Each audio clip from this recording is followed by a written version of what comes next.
Understanding how to register your trip in the Smart Traveler Enrollment Program. That is step.state.gov. Your United States Consulate cannot help you if they don't know where you are or how to get in touch with you, specifically to inform you about risks to your safety like civil unrest, disease, natural disaster, or terrorism. So you can just log in and tell this website where you're going, and someone will track you if you run into trouble? Twice when I was overseas, I received alerts from the State Department alerting me that Osama bin Laden had been killed and not to celebrate, to maintain a low profile, and if I wanted to go home early, they would assist me. When I was in Australia, I received another alert. There are riots in London. We'd like to reroute you through Amsterdam. Absolutely, but they cannot help you if you don't register your trip. It takes 3 to 5 minutes. Your emergency contacts when you register have to have passports good beyond 6 months of your return date. I almost could not get to my son because my passport was only valid for 6 weeks beyond his return. You had one more? I was also going to say that parents, especially of 18-year-olds, need to have powers of attorney because FERPA and HIPAA laws may prevent schools from talking or assisting the parent in finding out information about the student if they're hurt. The biggest thing that we all need to do before we go abroad is make sure we're insured. Most students are cash-strapped and underinsured. These trips can cost the equivalent of a semester abroad. And even if you're just a traveler, and you're spending a couple $1,000s to have a great vacay, it can cost more than $50,000 to bring you home if you are hurt or injured. And if you do not have money to repatriate the remains of someone you love, they will be interred in the foreign country. Insurance is there for the probability of an eventuality. It's a small thing to do to make sure that you have peace of mind. Sheryl, I'm assuming that is not something that's included on the typical policy, so do you have to go to your agent and ask for something particular to travel? In our travel safety checklist, we like for every traveler, not just students, to consider specific risks in that country. For an example, if you're going to a country that might have tsunami warnings, you might want to have natural disaster evacuation. You're not hurt, you're not killed, but something bad happened, there's no fresh water, cholera is everywhere, and I want out of here. So you need to really kind of do your homework and determine what travel insurance providers fulfill the need of where you're going for illness, injury, natural disaster, civil unrest, death, ransom insurance. You know, some countries do petty ransom. They'll take you and say, give me all your credit cards, and when those are spent, they'll call your family and they want some more money, but they'll release you pretty much unharmed if they get the money that they need. You know, there's also trip cancellation and lost or stolen property, bedside assistance, and knowing whether or not the travel insurance company has a translator. My son tried to dial 911 in Japan. The number is 119. Most of us do not know that the emergency number is different in the foreign country. And even if we do, we don't know whether or not we can access it from a cell phone, or how to ask for help and identify our location in the local language, or whether or not we would be arrested for reporting. So that's the kind of information that we can find on the State Department or on the OSAC.gov site. There, if you search OSAC, O-S-A-C, and the city where you're going, you can find detailed information on crime in certain areas. We're talking to Sheryl Hill of DepartSmart now about safety for students who are studying abroad and for travelers. And we'd like to hear from you. Did you study abroad, and did you make the kind of preparations that our guest is talking about? Did you ever encounter a dangerous situation that you felt either prepared or unprepared for? How do parents measure risk? How did you do it? Call 800-642-1234. That's 800-642-1234. And you can share your stories and your advice on the Central Time Facebook page. We'll pick up our conversation in just a little bit here on Central Time.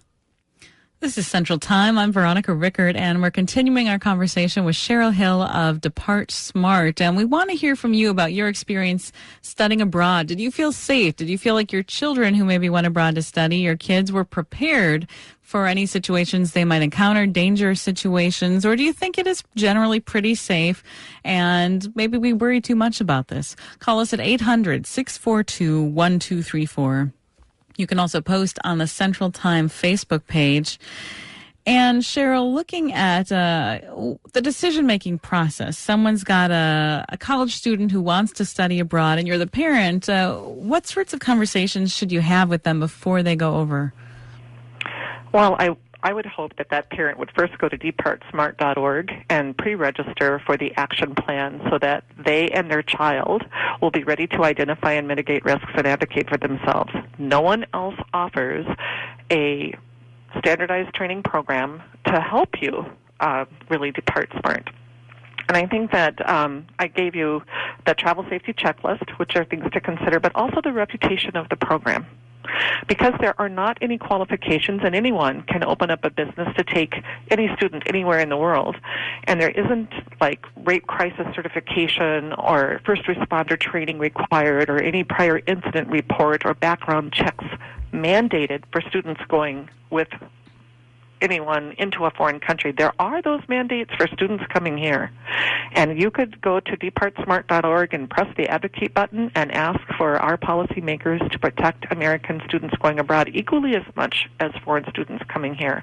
But some ways to check the reputation of the third-party program, which is another way that students go abroad. If, let's say that, for an example, IES or CIEE would be a program that your child was looking at, and maybe they wanted to go to Santiago. You could Google online, any type of, or ask an attorney to do a legal research of any lawsuits that were brought against those companies. You could ask your attorney general for any reports about them. You could look at Better Business Bureau complaints. And it's really those, and we all have negative reviews. We don't expect anybody to be perfect. And when bad things happen, we expect companies to step up with grace and grit and do the right thing as if that was their child. But I can tell you in many situations when students have died, very prominent universities have stopped talking, and they have left that family to their own resources to get to their child or bring their child home because they're protecting the institute and they're worried about lawsuits. State universities have immunity, and they're sovereign. They cannot be sued in a civil lawsuit for personal injury or wrongful death, and parents will do that in order to find out what happened to their child. So I think that really vetting out the program, and let's take people to people. People to People had pitched to us with the signature of Mary Jean Eisenhower that they send tens of thousands of students abroad every year. They hadn't had a death in more than 50 years. And yet, the teacher leaders who chaperoned our son into Japan were also on a trip a few years prior where Ian Phillips died, and we were not notified. So it is very, very important. You are trusting the future and the health of your child to someone else, and in my opinion, we need to make sure that those students can self-advocate and get themselves out of trouble in case something happens. There was a situation of one student who reported to us that she was sexually assaulted.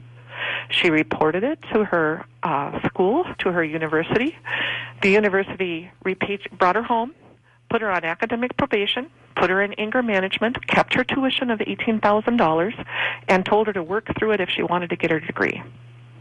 So knowing if you have something that happens to you like a sexual assault, what type of rape crisis response is available to you in that country, and most countries have something, even India, that is, there's a program right now that actually works on domestic abuse of American citizens abroad.